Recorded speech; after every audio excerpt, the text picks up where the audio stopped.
แหกก็ได้นะพี่น้องมาเบิ่งน้ำกันพี่น้องนี่เราจะยกให้เบิ่งเด้อ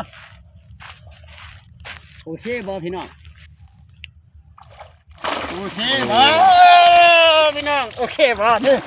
เห็นบ่นี่โอ้พี่น้องนั่นเลิศเอาพี่น้องว้า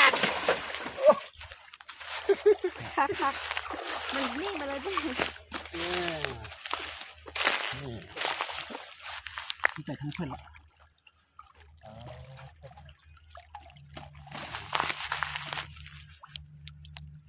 เลือกออกจากเป็นยังไงก่อนไม่โดนนึกสิได้ดังแบบไอ้บุญจันทร์ไปกำลัง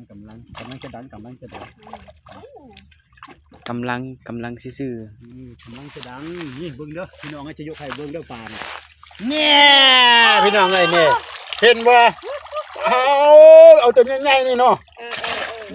มาเอาตัวใหญ่ก่อนพี่น้องนี่เห็นบ่ไอ้บุญจันทร์เอามาทางนี้เลยบ่โอเคดิไปเอามาเรียบร้อยแต่เป็นตัวสีส้มตัวนั้นตกละไปดิไปเอาคู่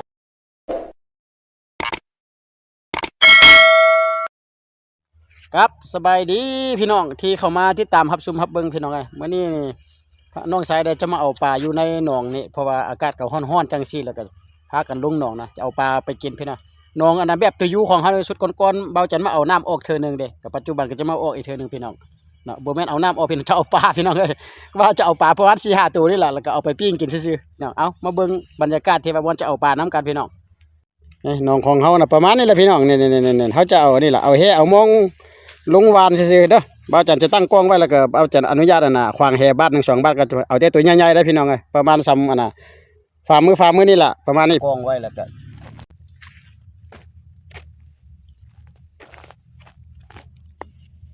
ว้าว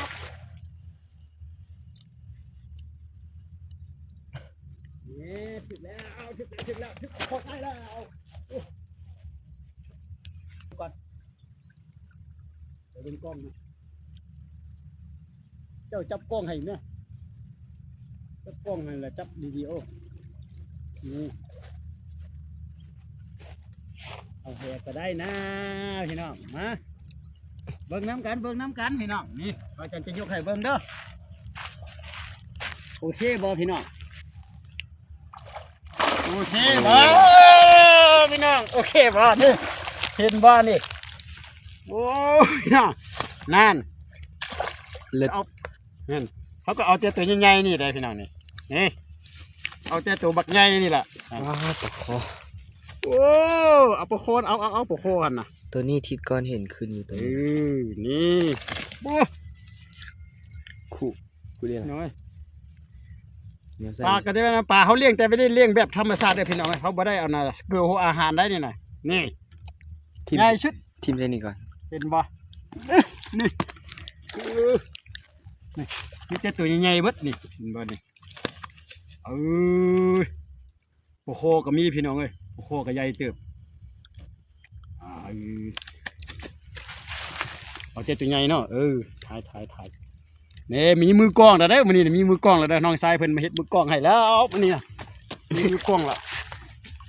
อันนี้อันนี้นี่อันนี้สำคัญบ่ปล่อยตัวนี้นี่ปลาโคใหญ่มาฮอดแล้วพี่น้องอันนี้ได้ต้องการเนี่ยเมื่อก่อนมากก็บ่ได้แล้วพี่น้องเอ้ยนั่นคักสดอันนี้นะอุ้ยไอ้นี่แหละตัวน้อยๆบ่เอาเด้อพี่น้องเอาแต่ตัวใหญ่ๆประมาณปานกลางนี่ก็บ่เอาอีกพี่น้องนี่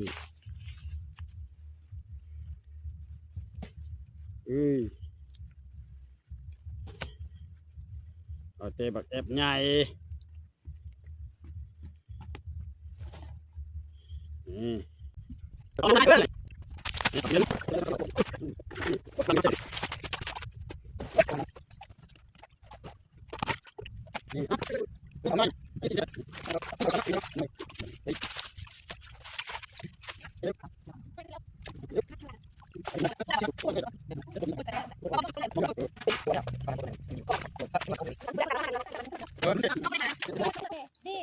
ดึงขึ้นแล้วก็พักลักขึ้นเนาะดีเลยวะก็ดิบ้านมาเอาผักตบดีนะจับกล้องน้ำมาพาดใส่อันยาสูเอาไปพาดใส่อันนี้จับกล้องน้ำมัน เข้าใจบ่ โอเค เอามาพาดเธออันนี้แล้วมันยุบลงมัน ว้า คักๆมันนี่มาเลยจ้ะ นี่ใจทั้งเพื่อนละ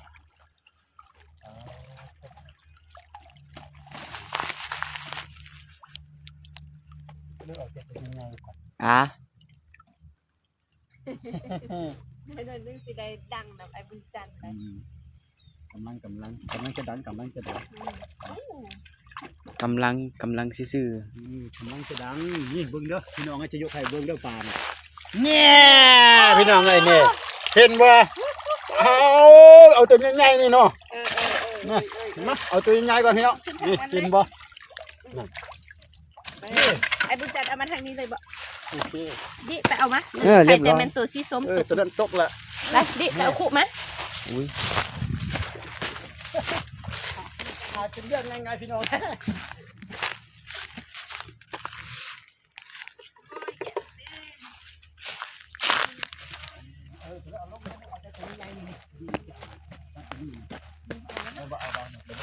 มาแล้วตั้งกล้องให้หน่อยครับ ไปได้สักให้ดู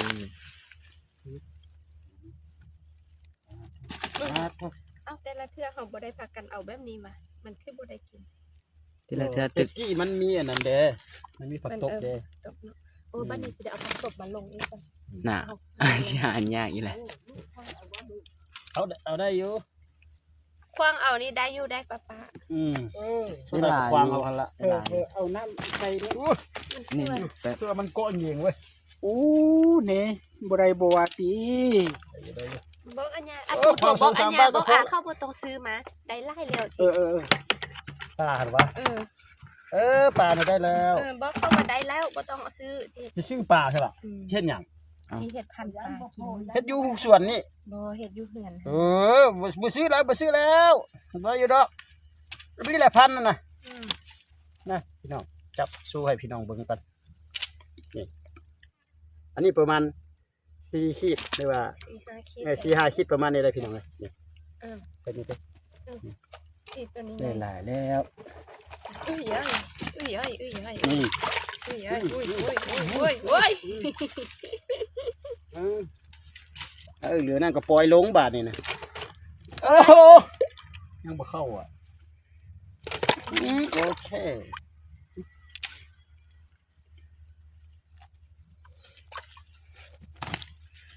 ตัวน้อยสันนี่ครับก็ปล่อยพี่น้องเขาบ่เอา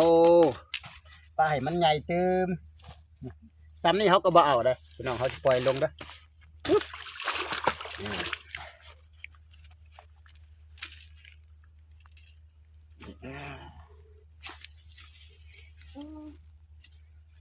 ติ๊กมันเนี่ย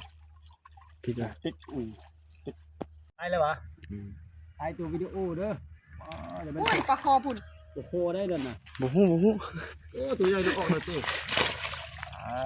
เบิ้งตัวใหญ่ตัวใหญ่ นี่ฟังมีตัวใหญ่อยู่นี่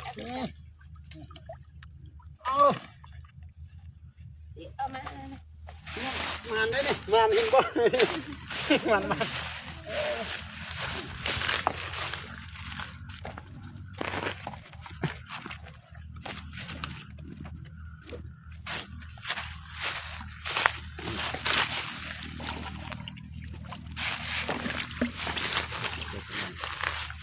นี่บ่เอาจ้ะเอาตัวนี้นะเอาตัวนั้น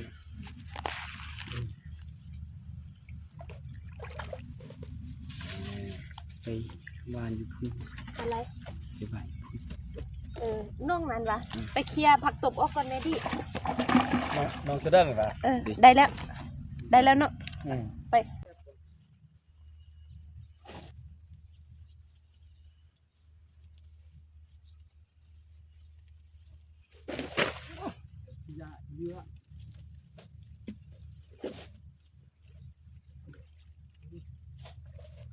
นี่มันปุ้มมาเปยใส่อยู่ไหนนี่ซื้อนี่นะ เขาตัดเอาตัวไปน้องแล้ว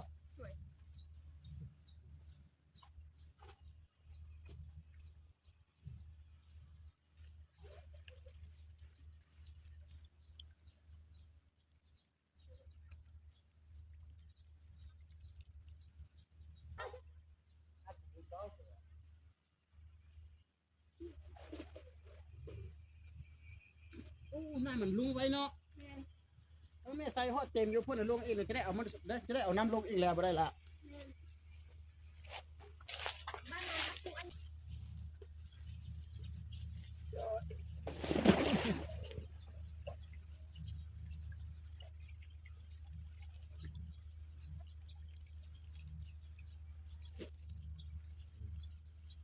ก็ลายอยู่ข้างนั้นปลาเข้มแดงแล้วเนาะ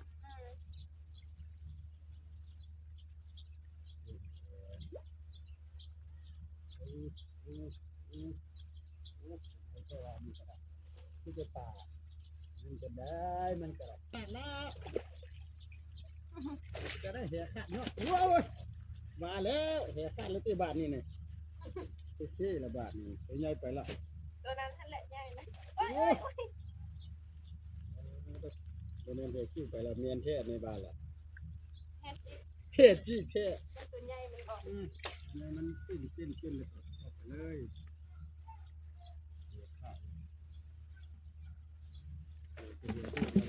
เอาละได้ละเอาเป็นคอยก็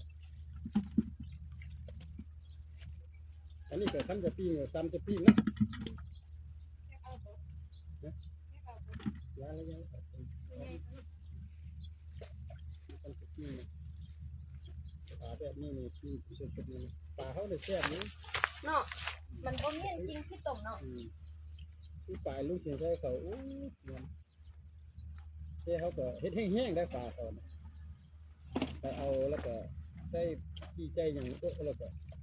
ตากแห้งแล้วก็แต่ก็มันแห้งมากก็บ่มีแนวกินอีกปานบางๆแล้วก็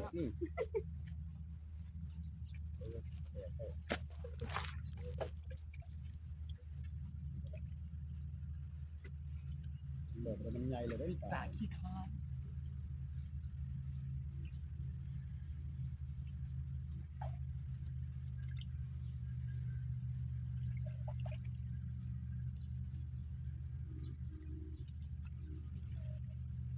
ขอหันเป็ดติดทันที บ่แม่นนี่คือตัวนี้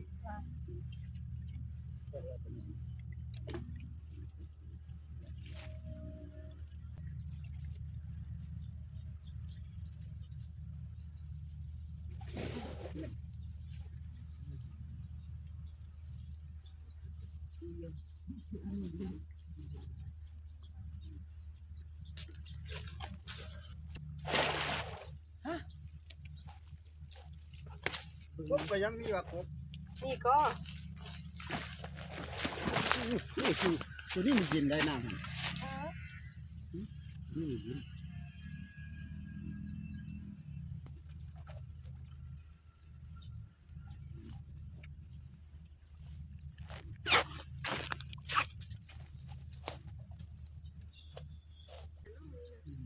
ได้อยู่ว่าปลาน่ะได้อ ตัว ยู่ นี้ได้อยู่ตัวนี้ โอ้น้องลงลายได้เนาะ น้อย ตัวเขาคนเอาชุดได้ ฮะ เขาเก่งเอามาวะ ก็ออกมาจะ โอ้อันนี้ไทยอยู่อ่ะ ให้ไปจับให้ได้ด้วยไปทายอยู่นั่นก็ได้ มื้อนี้น่ะบ่มีไผมาหลายได้เนาะตัวก็ก็ยังมีอยู่อ่ะ นี่ โอ้แม่ก็หัวหลานสนใจเนาะ มีไทยอยู่ที่กว้างหันไทยอยู่มันน่ะขึ้นไหมแกปวดหมดนี่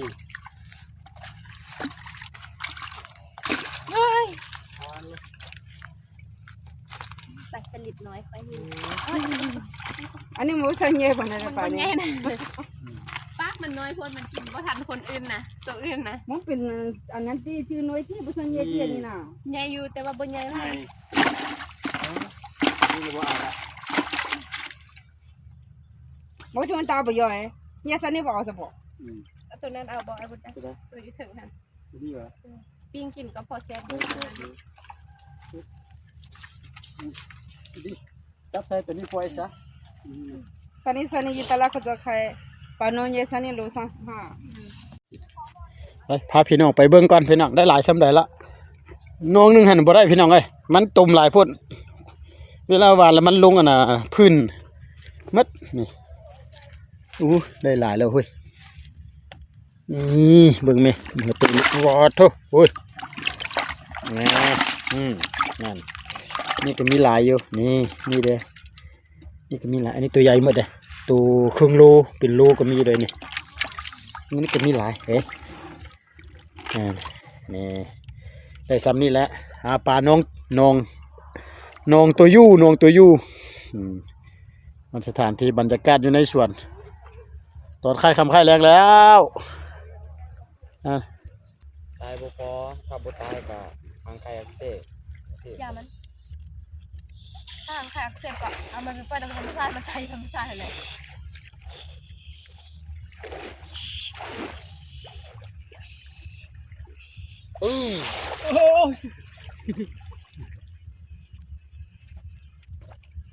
จะเอาไปเพาะวะไว้ให้มันตัวใหญ่ซื้อๆกัน เอามาแม่มีผู้อยู่2ตัว เพาะกันยัง ปลาหม้อกับแฟนซี เขาก็เรียกอยู่ประกัด แฟนซีอย่างหมูแหละ แล้วเขาเรียกประกัดหม้อกับประกัดปลาเป็นการลงทุนเจาะ มันบ่มาละ มีปัญหาเด็ดประกัด มันส ประ ลั กับ ดทำประกัดปลาเนี่ย บ่ไปอยากได้บ่งาน งามได้ตัวสีเขียว ไอ้ปิดกล้องนั่นนะอะไรแต่นั้น ประกัดปลาก็จะขายตัวเท่าไหร่ก็บ่แหละ